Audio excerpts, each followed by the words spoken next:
Social मीडियावरती एक video viral झाला आहे. तो व्हिडिओ आहे मध्य प्रदेशमधील एका गावखेड्यातील व्हिडिओ आहे.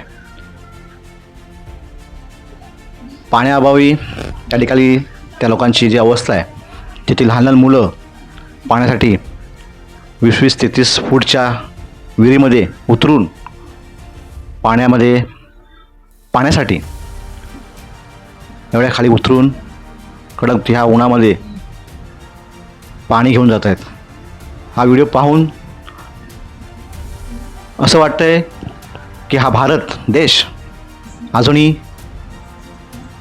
गुलामीच्या राज्यात वावरतोय का? आपल्याला स्वातंत्र्य तर मिळालं आहे, पण ह्या लोकांचं काय? ह्या लोकांना जगण्याचं स्वातंत्र्य कधी मिळणार? अन्न, वस्त्र, निवारा ह्या आपल्या 3 मूलभूत गरजा आपण मानल्या जातो. पण आज भारतात अवस्था अशी आहे की साधं पाण्यासाठी सुद्धा आपल्याला वन फिरावं लागतं आहे. अशा प्रकारच्या गोष्टी पाहाव्या लागतात. बच्चे म्हणजे भारताचं भविष्य.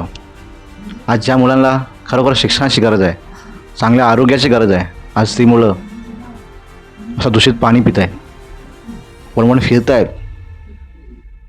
आणि आपण काय म्हणतो आहे? आम्ही स्वतंत्र झालो आहे, माझा देश प्रगतीपथावरती आहे, विकासशील देश होतो आहे. अरे काय, ग्रामीण खेड्यात जाऊन पहा.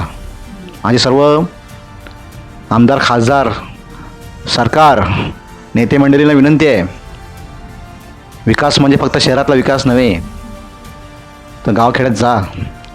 तेथील लोक कशा प्रकारे आयुष्य जगत आहेत त्यांच्याकडे सुद्धा पहा.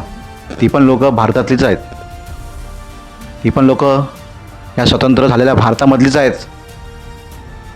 अतिशय भयानक परिस्थिती आहे.